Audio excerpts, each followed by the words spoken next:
Y a-t-il des questions diverses parmi les conseillers? Oui, oui. Moi j'aurais une petite question sur rue Ernest Grange, savoir donc ce grand bâtiment qui a été détruit maintenant il y a 3-4 ans, et savoir où ça en est. Je crois que c'était Auvergne Habitat qui devait reconstruire derrière, et où ça en est, et savoir s'il n'y a pas moyen de faire un petit nettoyage des balustrades qui commencent de faire un peu la zone devant, quoi, au moins. Là où on a collé pour les élections, c'est ce que tu veux dire?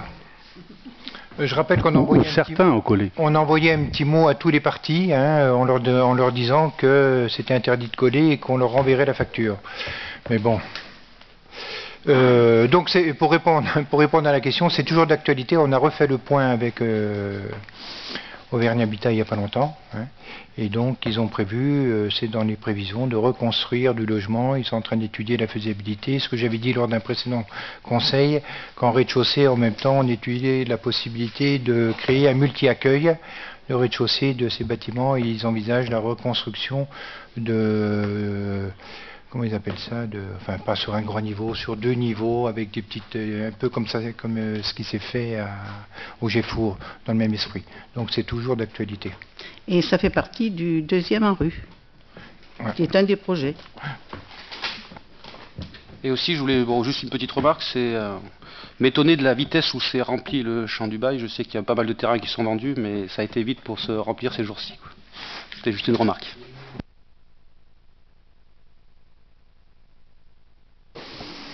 Alors vous connaissez bien le problème, hein, ouais. Donc ceux qui s'étaient installés, non,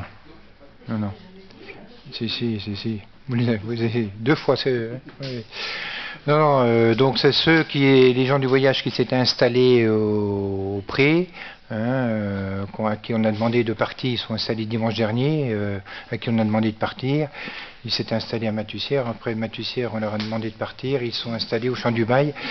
Et voilà, donc on prend un référé à chaque fois, mais il y a la procédure, hein, Madame Belle, vous connaissez bien la... Eh ben 8 jours, c'est 8 jours, voilà, voilà.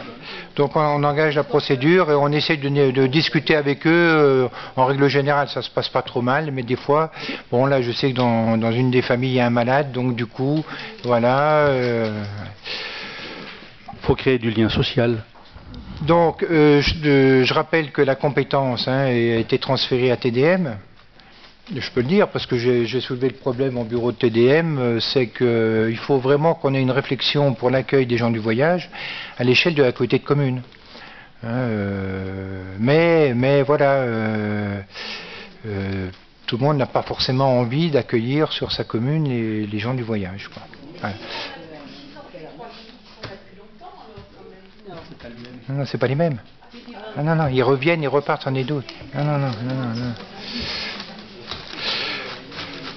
Donc voilà, donc c'est une préoccupation. Alors c'est vrai qu'en soi, il n'y a pas de nuisance, on va dire physique, au sens où il n'y a pas plus de... Parce que souvent on me dit, oui mais il y a des vols ou ceci ou cela. Bon, il n'y a aucun constat, mais c'est plus, moi ce que je dis, des conditions d'hygiène. C'est-à-dire dans quelles conditions on accueille ces familles. Des fois c'est un peu limite, quoi. Alors jusqu'à maintenant, Thiers a toujours été un territoire d'accueil pour des petits passages. C'est-à-dire qu'on mettait à disposition. Mais quand vous avez des grands passages, quand vous avez une centaine de caravanes, ça fait peut-être 200 ou 300 véhicules, ça fait 500, 600, 700 personnes. Vous voyez les conditions d'hygiène, aussi bien pour nous que pour eux, c'est pas une situation satisfaisante. Les agents qui allaient nettoyer les toilettes quand ils étaient au pied des archers, un jour premier, ils étaient contents. Ils ont des cartes d'électeurs? Ah ben, pas sur la commune, mais peut-être qu'aux législatives, Thierry, toi qui es candidat, peut-être qu'aux législatives ils peuvent voter, je sais pas. Je pourrais leur poser la question, je te dirai. Voilà, merci. Y a-t-il des... pardon, oui. Vas-y. J'aurais trois petites interventions. La première, j'en ai fait part en commission l'autre jour, ça concerne les façons de faire pour le dépouillement dans les bureaux à Thiers. Voilà, et je pense que, enfin, j'en ai visité 2 ou à 3, et il y avait 3 méthodes différentes, et qui posent question quand même parfois, parce que, non pas que je mette en cause la bonne volonté ou quoi que ce soit, mais enfin, je rappellerai quand même 2-3 choses. Comment ça s'appelle, le Code général des collectivités territoriales, c'est peut-être dans le Code électoral, j'en sais rien, enfin, décrit très précisément comment il faut faire. 2-3 remarques. Moi j'ai vu des gens faire leur petit paquet de sang, mais pas devant la table. C'était pas devant la table des scrutateurs, qui doit être devant la table du bureau. Il y en avait qui avaient dos tourné, et qui faisaient ça, alors que les scrutateurs ont attendu pendant la demi-heure, 3/4 d'heure. Ensuite, il y en a qui remplissaient le bordereau. Normalement, il y a des paquets de 10. Donc on remplit jusqu'à ce que le paquet de 10 soit plein, et puis on attaque l'autre paquet de 10 derrière.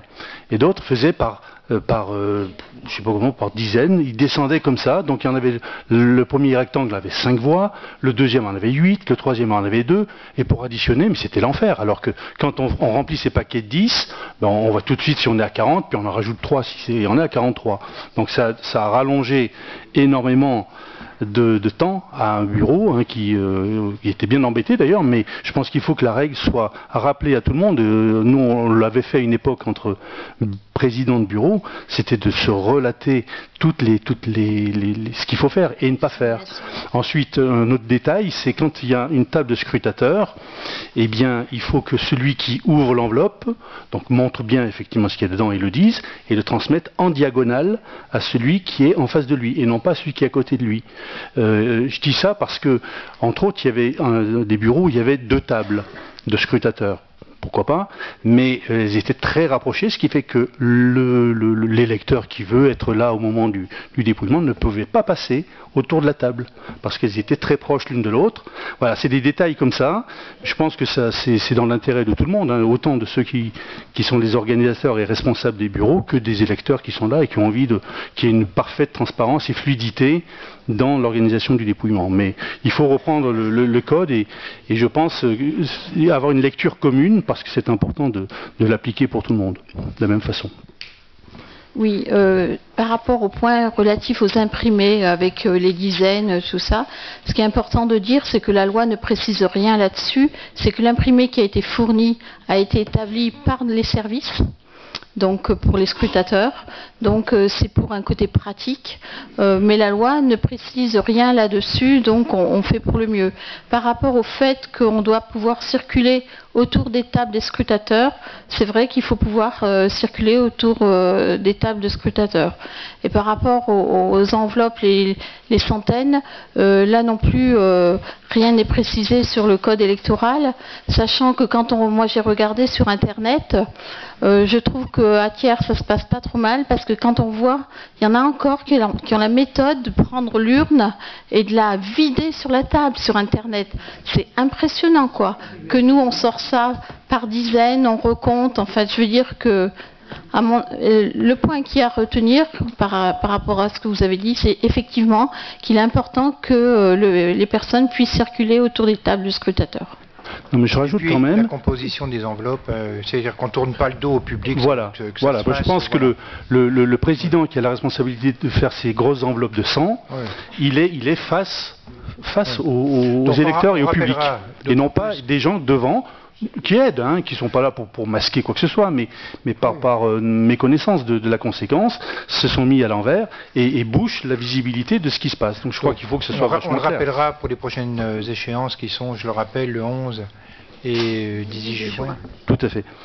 Ouais. 2 autres questions. Une qui m'a pas un peu vexé, mais presque. C'est vrai que on avait lancé en courant 2013 avec la Chambre de commerce l'analyse, une pré-analyse sur ce qu'on appelait le livre blanc du commerce du bas de la ville. Et après, a été décidé de confier une étude complémentaire à un bureau d'études, qui est d'ailleurs un excellent bureau, puisque c'est celui qui nous avait accompagnés, cible et stratégie, dans l'analyse qu'on avait faite en 2009-2010, qui avait abouti à la définition de la rue des Artisans, Alexandre Dumas, la remontée Pirou, refaire les pavages du Bourg et Conchette, resserrer, etc. Enfin donc pas mal de suggestions. La cité des couteliers, c'était une idée qui était venue de leur part. Donc ils avaient vraiment des très bonnes idées.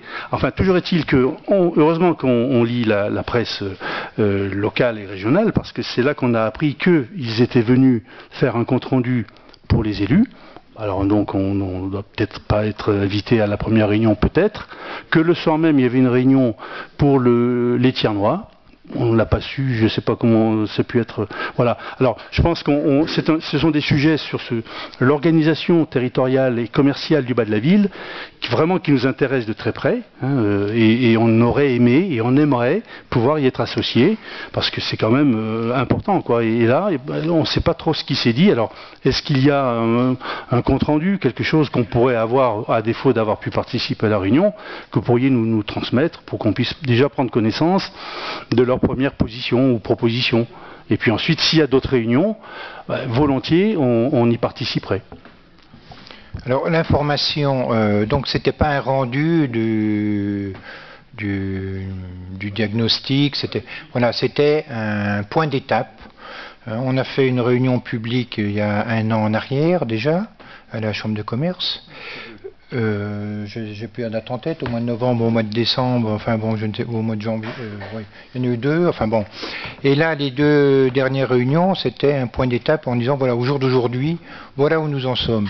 Il n'y a pas eu d'invitation nominative, que ce soit auprès de quelques élus que ce soit, c'était une invitation le matin pour les chefs d'entreprise, tous ceux, là il y a eu un courrier de fait pour tout commerce, toute activité économique sur l'ensemble de l'avenue, que ça aille du Moutier jusqu'au Chambon. Donc tout le monde a eu un courrier les invitant à venir le matin à cette présentation. Et le soir, par voie de presse, c'était une réunion publique. Voilà, c'était un point d'étape, il n'y a eu aucune décision. Les documents qu'on a pu communiquer, ce sont les documents que nous avons communiqués à la presse, c'est-à-dire c'est un plan de situation sans aucune préconisation, ainsi de suite, en disant voilà, au jour d'aujourd'hui, on en est là, et on verra dans un deuxième temps, et pour un troisième temps, le rendu et les différentes propositions. Donc j'entends bien, on peut vous faire passer le point d'étape, qui est le diaporama PowerPoint qui avait été diffusé ce soir-là, ça pose aucun souci, mais c'était pas un rendu, hein, il n'y avait pas de... Voilà. Et l'information, comprenez bien que nous avons invité, on n'a pas fait une invitation auprès des 12 000 habitants. Donc c'est pour ça qu'on a utilisé les canaux de la presse, le site de la ville, Facebook et compagnie, tous les voilà. Il y avait d'ailleurs plusieurs membres des conseils citoyens qui étaient présents, donc ils ont bien eu l'information. Oui, mais tout à fait. Oui. D'accord. Non, mais j'ai bien compris que c'était voilà, pas, il n'y a pas eu une invitation mais... pour les 8, enfin les 25 de la majorité, puis les 8, ouais, c'était pas, il n'y a pas eu de... Non, mais bon, voilà, enfin, sachez que c'est un sujet qui nous tient très à cœur, et qu'on aimerait bien pouvoir suivre le dossier en laissant toute latitude de décision à la majorité. C'est pas ça le problème. Hein. Et le dernier sujet, c'était au conseil municipal de février, je crois, je sais plus, avait été abordé le rapport, le diagnostic social, avec l'augmentation de l'absentéisme dont j'ai parlé tout à l'heure, et devant cette augmentation de 30%, vous aviez dit effectivement que c'était inquiétant, et que vous alliez réfléchir à une solution pour savoir quelque chose. Alors quoi, comment, où est-ce que vous en êtes pour essayer d'avoir des explications sur ces éléments-là. Juste un petit rappel aussi sur les règles, parce que ce que vous avez communiqué au précédent conseil municipal, justement au mois de février, c'est une information que vous aviez eue au CHS, ce qui est tout à fait normal. L'instance, le procès verbal n'a même pas été validé, rien du tout. Et j'ai juste vous rappeler que vous avez quand même un petit devoir de réserve tant que c'est pas validé. Oui, ça nous voilà. Donc juste attendre que ce soit validé, que le procès verbal soit validé et qu'il soit entre guillemets public. C'était juste une petite remarque que j'ai oublié de vous la faire l'autre jour. En ce qui concerne... Mais quel procès verbal? L'information qu'on vous a donnée, d'abord, c'est pas 30, c'est 26% déjà d'augmentation. C'est une information, tant qu'elle n'est pas validée par les instances. Il y a un CHS, il y a un procès verbal qui doit être validé à la séance suivante. Ensuite, il devient entre guillemets public. Et l'information, vous l'avez communiquée, voilà, juste vous rappeler que vous avez un petit droit de réserve, c'est tout. Voilà, sur les 26% et non pas les 30%, donc on a lancé, on a reçu la semaine dernière un cabinet, donc on va monter un comité de pilotage, où les membres du CHS seront bien sûr invités, et le travail a démarré il y a 15 jours, voilà. D'accord. Sur l'aspect formel, sachez que c'est pas utile d'être forcément dans le CHS ou dans le CTP pour avoir des échos du mal-vivre de grand nombre d'agents et qui sont, on les voit bien, puisque des fois ils sont pas à leur boulot pendant qu'ils devraient l'être et ils expliquent pourquoi. On les rencontre, on les croise et on discute aussi. Voilà. Juste un petit rappel des process. Vous avez quand même un petit droit de réserve tant que c'est pas validé par le CHS suivant, c'est tout. Après, il y a la rumeur, il y a ce qu'on peut dire, ce qu'on peut véhiculer, il y a tous les justificatifs qu'on peut donner pour justifier ceci ou cela, quoi. Voilà. Bien, merci.